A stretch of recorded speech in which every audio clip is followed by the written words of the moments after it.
अरे बहू, इस बार तुमने दिखाया नहीं मायके से क्या क्या लाई हो। उर्मिला जी भिंडी की सब्जी और पूरी बनाते हुए बोली। माँ जी, शाम को आते ही बहुत थक गई थी और फिर काम में व्यस्त हो गई। फिर सुबह से नाश्ते की तैयारी में लग गई थी। सामान खोलने का समय ही नहीं मिला मुझे। अभी लाती हूँ। कहते हुए रागनी अपने कमरे में गई और अपना सूटकेस हॉल में ले आई। उतने में ननद सेजल को खबर लगी तो वो दौड़ी आई। देखिए तो भाभी, इस बार क्या लाई है। यह साड़ी आपके लिए है माँ जी, और यह सूट आपके लिए दीदी। कहते हुए रागनी सूटकेस बंद करने ही वाली थी कि सासू माँ उर्मिला जी ने हाथ बढ़ाकर एक साड़ी निकाल ली। यह साड़ी तो बहुत सुंदर है। तभी सेजल ने झपट्टा मारकर एक लहंगा उठा लिया। यह भी बहुत प्यारा है भाभी, कहते हुए उलट पुलट कर देखने लगी। माँ जी, ये साड़ी मेरी ताई की बेटी ने दी है, कोटा डोरिया की, और यह राजस्थानी पिंक लहंगा भी उसी ने दिया है मेरे लिए। ठीक है बहू, जाओ रख लो अपना सामान। मुस्कुराते हुए उर्मिला जी बोली। अरे माँ जी, ये साड़ी और लहंगा। रागनी के शब्द अधर में ही रह गए। अरे बहू, तुम्हारा दिल इतना छोटा है। एक साड़ी ही तो ली है, क्या हुआ।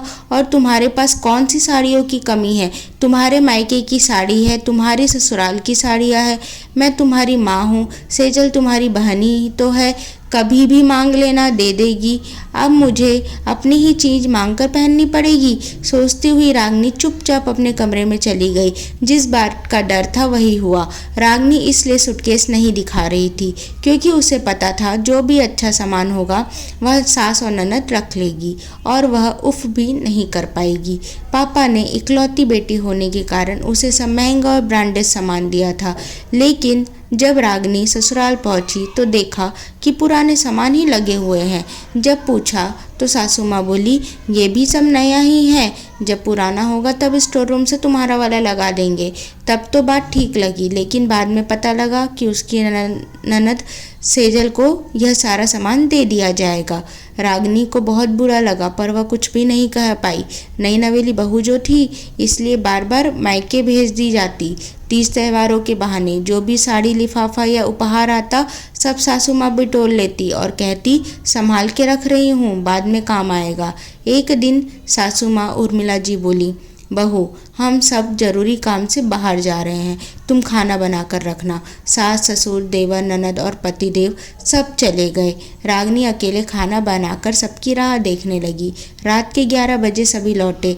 हंसी ठिठोली करते हुए, चलिए आप लोग खाना खा लीजिए। रागनी बोली, अरे बहू, बताना भूल गए, हम सब तो बाहर ही खा आए हैं, तुम खाना खा लो। माँ जी, आप फ़ोन ही कर देती, इंतज़ार करते करते आप लोग का अब तो मेरी भूख भी मर गई। अरे बहू, एक दिन खाना जल्दी नहीं खाओगी तो शरीर में क्या कमी हो जाएगी। और जब बेटी की ससुराल जाओगी तो फ़ोन पर तुमसे ही बातें करती रहूँगी।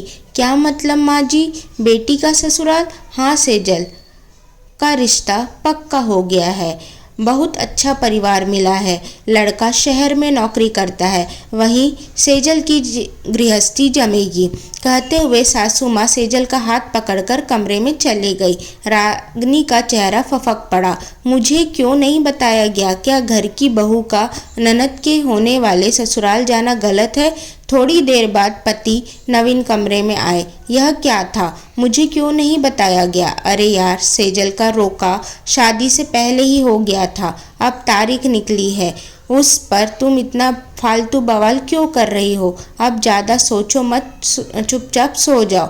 नवीन अपना तकिया लेकर एक तरफ पीट करके सो गया। हाय, अगर हमेशा माँ के ही लाडले रहना है तो फिर शादी ही क्यों करते हो? सोचते हुए रागनी रात भर करवटें बदलती रही।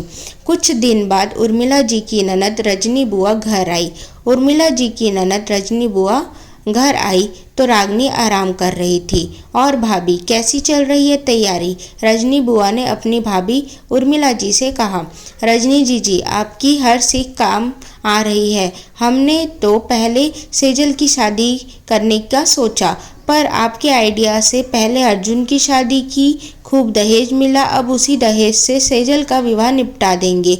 सच, हींग लगे ना फिटकरी और रंग भी चोखा। दोनों ठहाका लगाकर हंसने लगी। रागनी यह सब सुनकर समझ गई। मायके से आया सामान इस्तेमाल ना होना, लहंगे, साड़ी का संग्रह, सब उसी लालच की योजना का हिस्सा था। काश मेरे पास कोई जादू की छड़ी होती। फिर एक दिन मौका मिला। रागनी बहू, आज शाम सेजल के ससुराल वाले आ रहे हैं। मलाई कोफ्ता, पालक पनीर, पराठे, रायता, हलवा, खीर, कस्टर्ड सब बना। राधा तुम हाथ बटाएगी। हम पार्लर और शॉपिंग जा रहे हैं, मिठाई भी ले आएंगे। हाँ माँ जी, आप निश्चिंत रहे। दोनों माँ बेटी मुस्कुराते हुए निकल गई। रागिनी ने राधा के साथ मिलकर पूरा घर साफ किया और एक तरकीब सूझी। जब सासू माँ और सेजल शाम को लौटी तो घर को देखकर ठिठक गई। यह सब क्या कर दिया बहू? नया TV, sofa, dining table, fridge, AC बाहर क्यों लगवा दिए?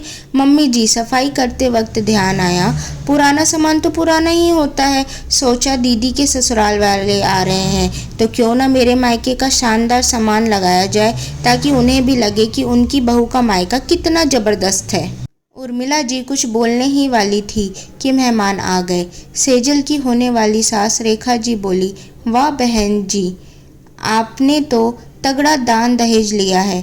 8 seater sofa, LED TV, double door fridge. Urmila ji सकपका गई। बहू के पापा को मना किया था पर उन्होंने सब दे दिया। आखिर है तो सब उनकी ही बेटी का ना। खाना खाते हुए रेखा जी बोली, हमें तो यह सब कुछ नहीं चाहिए।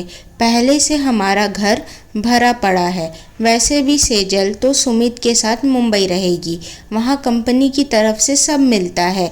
तो आप एक काम करिए, 10 लाख कैश और 20 तोला सोना दे दीजिए। आखिर सब आपकी बेटी का ही तो होगा। अब उर्मिला जी का चेहरा उतर गया। उनकी चाल उन्हीं पर भारी पड़ गई। उनके जाने के बाद पति सोहन जी बोले, अब समझी क्यों कहता था कि लालच बुरी बला है। रागिनी के पापा ने कितनी मुश्किल से ये सब जुटाया और तुमने गाड़ी तक मांग ली थी। अब करो इंतजाम 10 लाख और 20 तोले सोने का। गुस्से में करवट बदलते हुए सो गए। रागिनी मुस्कुरा रही थी। थोड़ी सी हिम्मत से उसकी लालची सासू माँ को उसने करारा जवाब जो दे दिया था। सो दोस्तों, अगर आपको यह कहानी पसंद आए तो प्लीज़ इस कहानी को लाइक करें, शेयर करें एंड चैनल को सब्सक्राइब करें। Thank you and thank you for watching this story. Thank you.